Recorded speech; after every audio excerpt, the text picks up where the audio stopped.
Welcome back, and what a delight to have back with us, and very timely to say the least, our good friend Jodell Onstott. She's the author and the editor of this book, which is, I think, is one of the great resources of our day. I find myself often in this book doing some research, and man, has she done her homework. YHWH Exists, part 1. And let me encourage you, put out by Emmanuel Publishers, and check it out at Amazon and get a copy of it, okay? And by the way, her website is YHWHExists.com. So, Jodell, good to see you. How you doing, my friend? I am wonderful. Great to be with you this morning. And you are right, a very timely discussion. Wow. To talk to an Arab that has seen the light, so to speak, by actually the experience that he had was at the Wailing Wall, and he said, something's wrong here. These people do want peace. They do have love.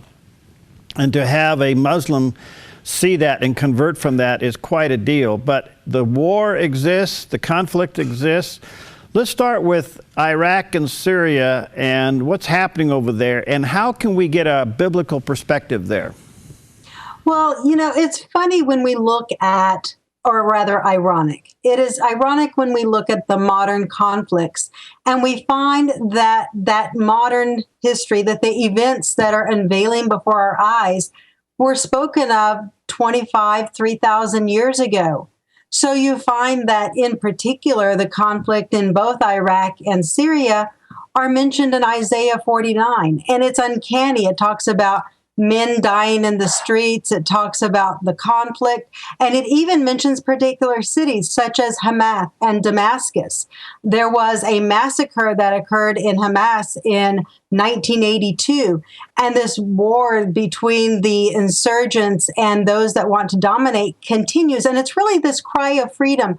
You know, America had this cry back in the early 1800s, late 1700s. But we find that you have both the extremists and then you have those that want democracy. And, you know, the power keeps shifting back and forth, intervened oftentimes by allied forces on the American side and the UN side. It's an amazing. This has been going on for centuries, as you said, and now it's boiling over into other countries and at a level and at a rate we've never seen before. But this actual theological bent of the Islamic faith, of their way or no other way, that's been from the existence, right? It really has. When you go to a lot of the founding documents, when you go to the Quran, and then later on there were other additional writings added to the Quran, you find that the ideology is one of jihad. And from a biblical perspective, when you look at the prophecies of Edom, how he would live by the sword, you find that that really is the ideology that Islam is founded on. So when you look at the history and the conflicts that have occurred for 1,500 years between Sunnis and Shiite, between all the different tribes, because it's not just Sunnis and Shiites, you have other factions within the Sunnis that war against each other, rival tribesmen, and you know, and they'll take advantage of families and the innocent. So it's not a new page in history. It's rather the repeating of an ancient history that continues to this day, and it is spilling over into other nations. You know, the Western nations that tend to turn a blind eye and tend to ignore the conflict and just hope that it will go away, they are really the ones that are accepting most of the refugees kind of out of almost a compulsion for compassion. But, you know, at what point, you know, do you allow a cancer to come into your nation and to ferment, rebellion against your own government? So it's a very tedious line that the West is walking in regards to immigration and in regards to the Islamic religion as a whole. Let me back up just a little bit, Jodell. Was this an ideology turned religion, or has it always been religion? With Islam in particular, I do not see where you can separate ideology, religion, and politics. When you look at the teachings of Muhammad, a lot of them did have to do with conquest. They had to do with ideas of domination, of subjugation. As was mentioned in your previous interview, the whole idea of establishing a caliphate and having this submission to Islam is the founding idea. But it's ironic when you look at the Hebrew text, when you return to the Old Testament, that those are the very prophecies of Edom and how he would live by the sword, and that conflict would really dominate his history until the latter days. All right, because there seems to be a shift now from pro-America, pro-Israel to pro-Islam, to the point where the European countries are allowing them in as refugees at an alarming rate. And we're seeing in England and Great Britain now where they actually are allowing for the setup of Sharia law. I guess, does the Bible say anything about this migration? It doesn't say anything about the migration in particular, but what it does say is it outlines a general paradigm. In Deuteronomy 28, verse 43, it states that if you depart from the good way that God has taught you, then the enemies that live among you will get high above you, and you will become very low. He will lend to you, and you will borrow from him. The idea of lending is one where immigrants come to your land, they live there for a few decades, and they gain power. They're very resourceful. They work very hard, and they get above you because the people in your own land have become complacent. They don't really care, and this complacency allows them to gain the upper hand and to dominate. So where your laws, your ideas of justice, and your values may have guided your nation for hundreds of years, they are being supplanted by foreigners that begin to rule over you. And this is nothing new to history. Egypt faced this throughout its history. During the Second Intermediate Period, they were invaded by Amorites who subjugated the native Egyptian population. So this is, again, just history repeating itself over and over again, until we finally learn that, hey, if we return to the good way, if we return to the values that have guided us and made us strong, then we will not be dominated. But we have to fight our own complacency and our own willingness to accept this. When you look at California, and it isn't just Islam, you have immigrants from Mexico who are demanding that California be repatriated to the Mexicans and that they're going to reconquer it. So you have, this on one side, you have Islam on the other, chanting death to America in many places across the globe.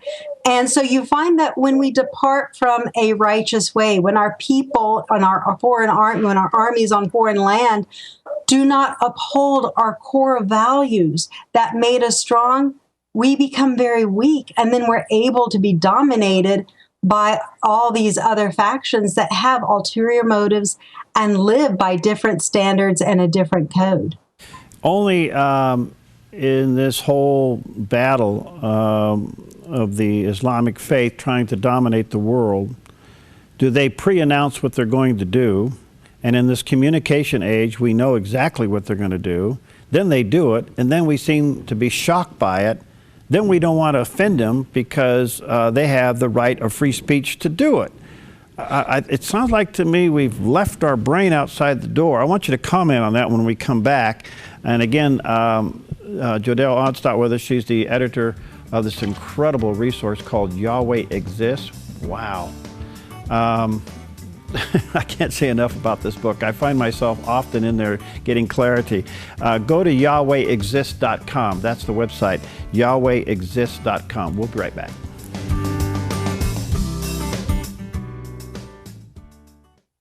I'm Paulina Leiser, producer of Focus Today. Thank you for watching this video, and make sure to check our other videos at theDove.us.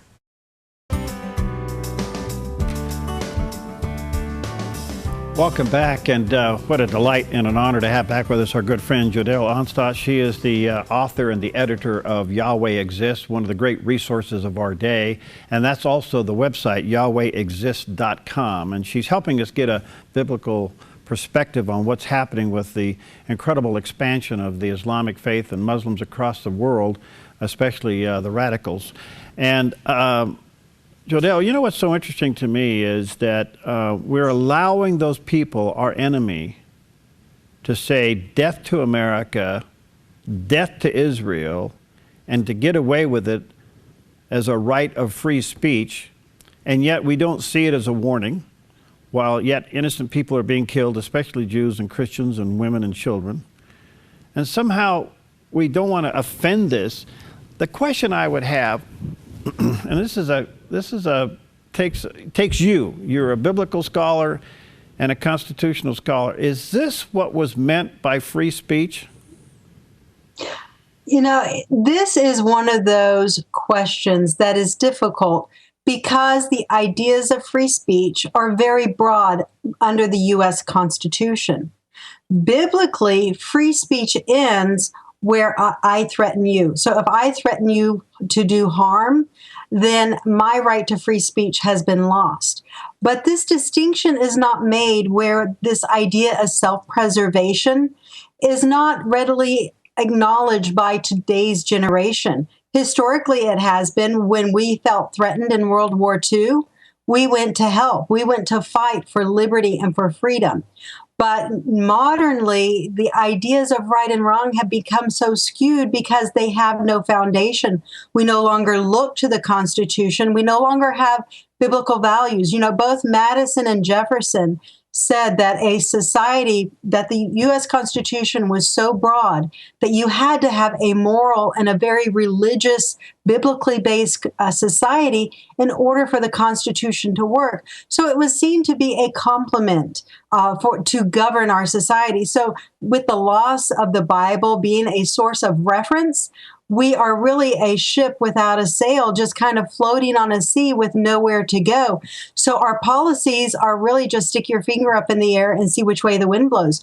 We have adopted policies of complacency, policies of just trying to satisfy the demands of others without thinking of our own future or looking to the future. You know, you mentioned in your last interview, what is the recourse that we have? What is a sound policy that can change the tide and restore America to some sense, you know, where we're not just, floating in the wind? And I believe the strongest case and the strongest policy is one advocated by Natan Sharansky, and that is called reciprocity. During the Reagan years, Reagan followed the policy of reciprocity. In Scripture, it's termed eye for eye and tooth for tooth, where when you have, say, nations such as Syria, you hold them accountable to their level of human rights, how they treat their own citizens, their level of allowing the people a say in their own government. But beyond that, you also hold them accountable to how they use their capital and their foreign aid. That is something we do not do, whether we give money to Africa, Syria, it doesn't matter. We turn a blind eye to how those monies are funded, and they usually retain within the very elite ruling classes of those nations. They never help the people to whom that aid is intended. So until we adopt a policy of reciprocity, which Reagan used to help bring down the USSR, until we do that, we are going to remain ships without a sail.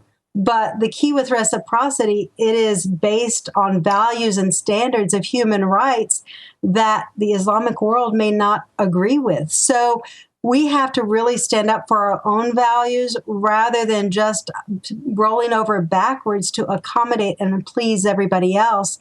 We have to stay strong for what is right.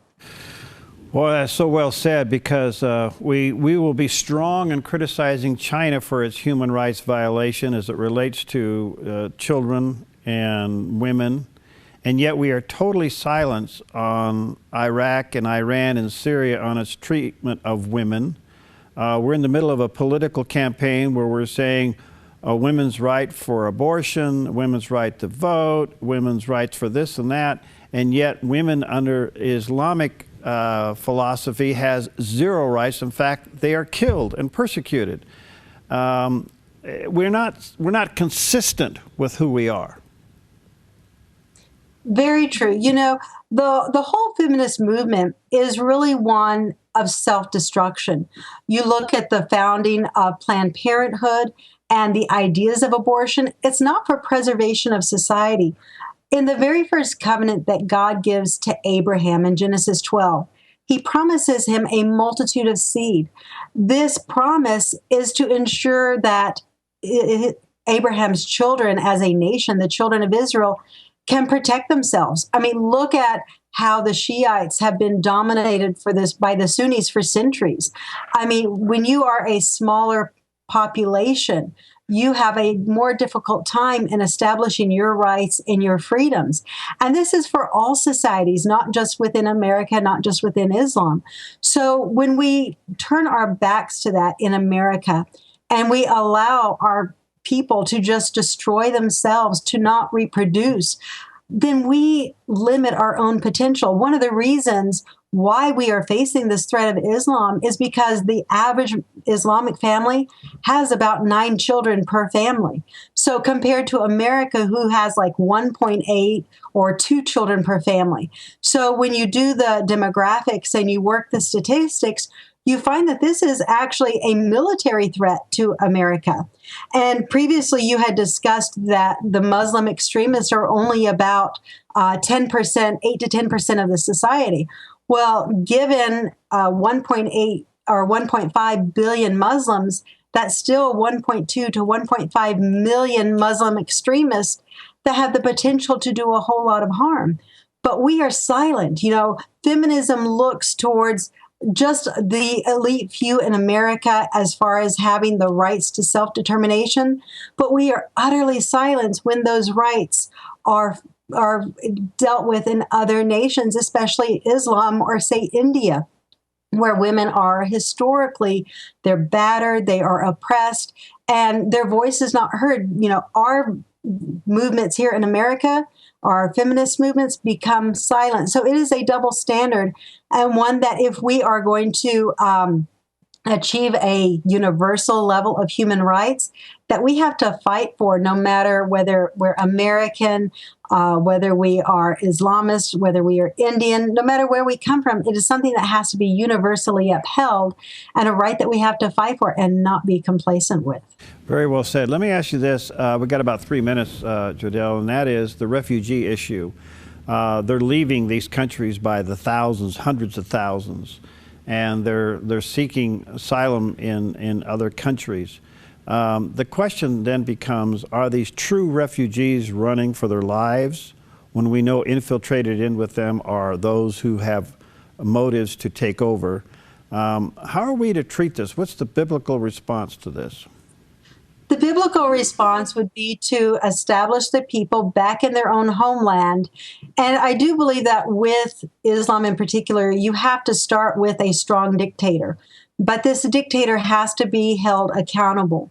So you would put the people back in their land, but you would help them readjust and reestablish and transition to a more democratic government. Because remember, the whole issue in Syria began with rebels crying for democracy, wanting something that was more westernized. And then it was repressed by a lot of your Sunni movements within the nation. The Muslim Brotherhood got involved, and it really fell apart. But the biblical paradigm would be not to sacrifice ourselves for the sake of their future and their prosperity, because how can we help them if we are in a state of chaos ourselves? So we have to be strong in order to be able to help them.